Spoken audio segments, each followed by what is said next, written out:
apostille is called apostille. Alright? You take that apostille to your document, it becomes an international document. Alright? So let's say you're overseas and you're traveling, and there's a coup in the country. You know what I'm saying? And if there's no Moorish embassy, you're allowed to go to the U.S. embassy and show, like, look, I don't have nothing to do with what's going on over there. Number one, I'm not one of your citizens. I'm one of the Aboriginal indigenous inhabitants of the land which you militarily occupy. Wow. See? Because this is military occupied government that you're dealing with.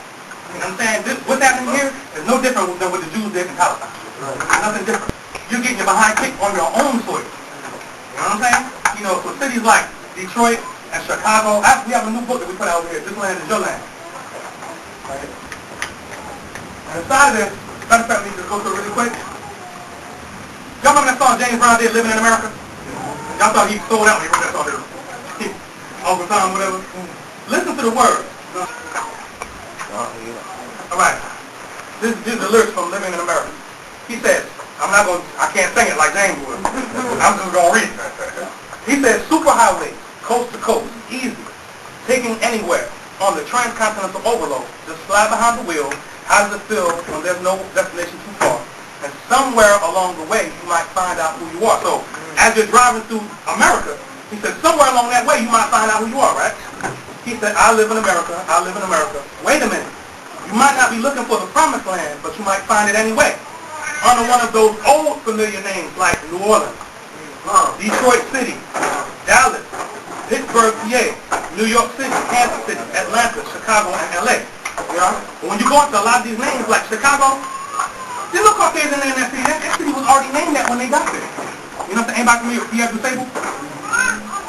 Brother from Chicago, you better. But Pierre Dussable wasn't the founder of Chicago like most people think. It was already named that when he got there. You know what I'm saying? And he went and helped establish more civilization when he got there. You know? California is named after a sister, by the way, named Khalifa. You know what I'm saying? And the word Khalifa, anybody who speaks a little Arabic knows that Khalifa means successor. You know what I'm saying? So she was the successor. Most people don't know there's a certain segment of the Grand Canyon that they closed down because they found hieroglyphics in the Grand Canyon with names like Heru and Al-Sar and Al-Set. You know what I'm saying? Stuff that was in Egypt in the Grand Canyon. So they had to shut that down so the tourists would take pictures of it and blow it up. You know? One of the brothers came to sacrifice his seat for the brothers holding the baby. Two sisters? Okay. Thank you very much, brother. We'll keep it honest. This is their day. But, so that's basically that. So once again, when you're calling yourself a foreigner and all that kind of stuff, you give up all the first rights to all of it. Alright? Anybody ever heard of the Dakotas, North and South Dakota? Alright? The Dakotas was once land property of a Native American group called the Lakota. Okay? The Lakota, their original land, took up not just North and South Dakota, but 5 states, what we know as states today. Right? They were formerly under the Bureau of Indian Affairs. They just broke away, and said they want all their lands, rivers, everything back. See? Now, by themselves, people would say, well, they're fools. You can't go up against the U.S. federal government's military. All right? But do you know how many Aboriginal and indigenous groups are doing that same thing? You see? The Moorish movement has been in existence for 78 years. You see? So behind the scenes, a lot of our grand chiefs are dealing with a lot of these Native American chiefs and pulling stuff off. You know what I'm saying? Because, ultimately, our right is not with the lower courts, municipal and state. It would have to be either at the federal level or the international court, more specifically the international court. You know what I'm saying? But your argument is with the federal because they're in breach of contract of the Treaty of 1787 of Peace and Friendship, superseded by the 1836 Treaty of Marrakesh, still in force to this day. All right? Also, too, back to the Dred Scott that the brother elaborated on earlier, that decision is still in force. It has never been overturned. You see? How they tried to straighten it out was with the 14th Amendment. When they brought the 14th Amendment around, they said, okay, Dred Scott is null and void because they pulled some legalese on you. But those who know, the Supreme Court is the highest court in the land. Is that right? So it would take another Supreme Court decision to overturn that. You see? So there's nothing, and right here, for those who are doubtful about this Dred Scott decision, it's ragtag, but this is the entire decision right here. You know what I'm saying? So anybody that wants to look through it, this is the entire decision, word for word. Alright? Okay?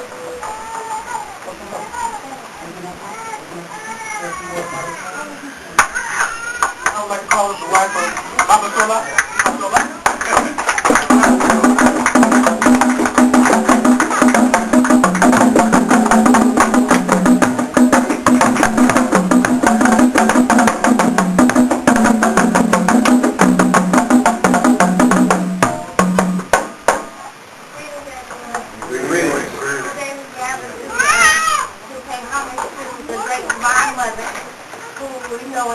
culture as Oshun. Oshun is a very, very powerful deity and embodies everything that is good, everything that is virtuous, everything that is fertile, everything that is powerful and mysterious about womanhood. And as we honor women today, we must make sure that we continue to honor that spark of the divine in each woman. We must also make sure that we honor our daughters and train them up so that they can also embody that perfect divine womanhood spirit. The Yale Shun is she's really a linchpin in the Yoruba pantheon. And why I say that is that there is all Babalawos know, there's all diviners know, you cannot do anything without the consent of the Yale Shun. That's right.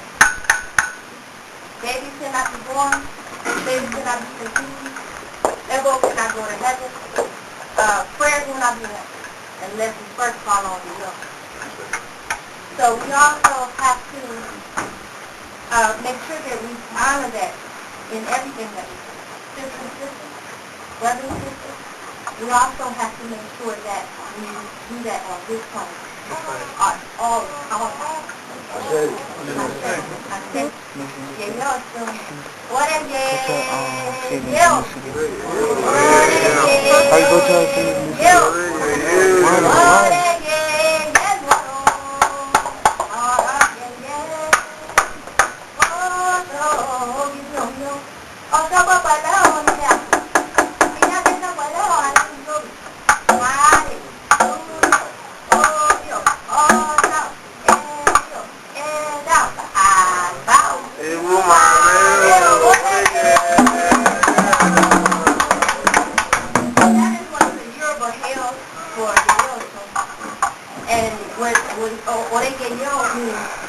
All we come to gather to greet, joyously to great love.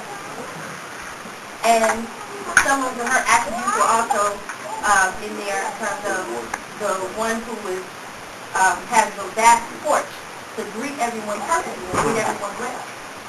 Also, the one who heals with water. Water is a very powerful substance, and is a very well-known Yoruba proverb that says, water has no enemy. We can't sustain life. We can't do anything without water.